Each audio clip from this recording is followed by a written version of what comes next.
Hey guys, it's Rob here and welcome back to A Look Back, a series where I take a look back at a movie that I may have missed or came out before I started my channel. Aladdin is coming out in less than 2 weeks and I thought it'd be fun to look back at other live action Disney characters. So today's episode is going to be on The Legend of Tarzan, not the Disney animation but the live action film that was made by WB, which features the character Tarzan.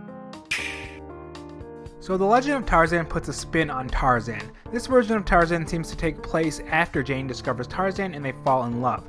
Tarzan has all but left the jungle behind and has made a life with Jane in London. It's not until Tarzan is drawn back to Africa because his family is enslaved, which was a nice aspect. Having Tarzan have a gorilla family and a tribe family makes a lot of sense given the location and the type of places that he grew up in.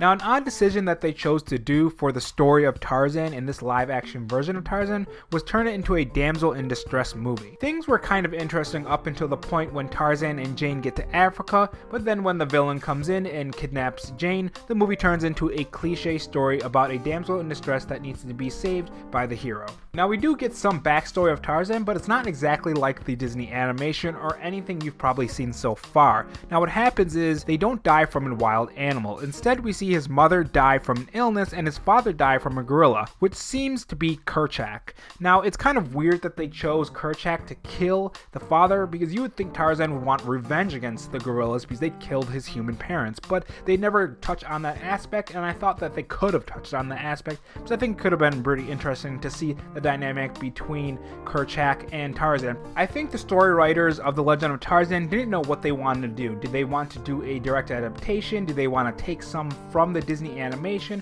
What did they want to do? I think they weren't able to fully bring their idea out because they were kind of struggling on which parts they should take from and which parts they should make their own.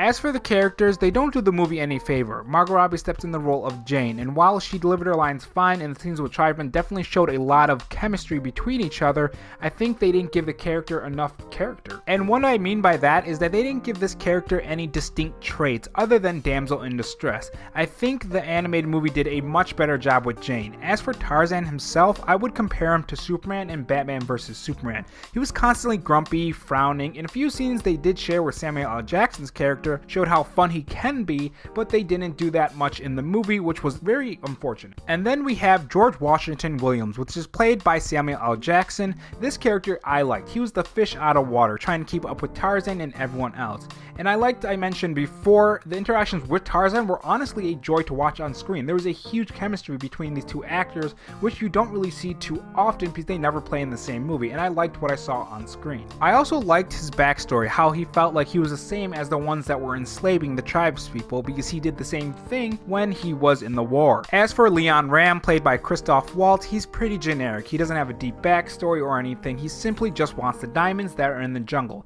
Now, to do that, he has to go through another tribesman who has a bone to pick with Tarzan. And this is where the movie starts to mess up in the villain department. The movie completely ignores this tribesman for most of this movie for a generic businessman who's evil, which was the wrong move. You had a perfect villain, the tribesman, who had a connection with Tarzan because his son killed Tarzan's mother, the gorilla. That would give the character a reason to fight Tarzan, to be angry at Tarzan, and for their conflict to eventually be resolved, but unfortunately the movie opts for the evil businessman. Overall, the characters were not the best, and I think no one is going to be attached to these characters while watching The Legend of Tarzan.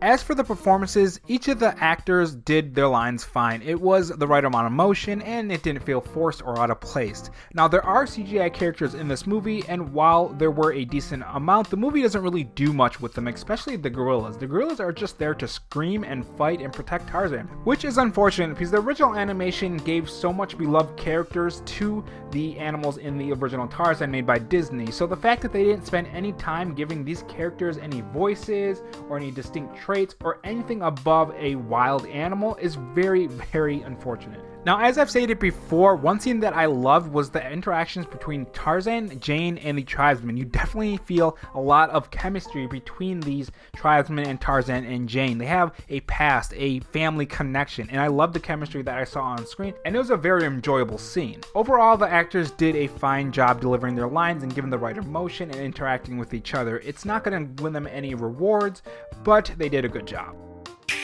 As for the CGI, there were some wonky parts here and there. Near the end when Tarzan was swinging, I think they definitely could have spruced up the CGI in those scenes, but overall the CGI on the monkeys, the characters, the swinging was fantastic. As for the forest, it looked also fantastic. You definitely believe they were in a forest. It didn't look fake, it didn't look like a set, it looked very, very real. Overall, The Legend of Tarzan was a disappointment. They tried to do their own thing and make a live-action movie of Tarzan, but so much was changed from the movies that we loved, the original Disney Tarzan, and replaced it with a big pile of crap. If I were to rate this film, if it came out today, I would give it a 4 out of 10. There is some good, but not enough to keep it from a good movie or even a decent movie. If you guys enjoyed this video, make sure you subscribe to the channel and leave a like. I'll be doing more of these videos when there isn't much movie news or gaming news going on, so make sure you're subscribed for those videos. Thanks for watching and have a good one.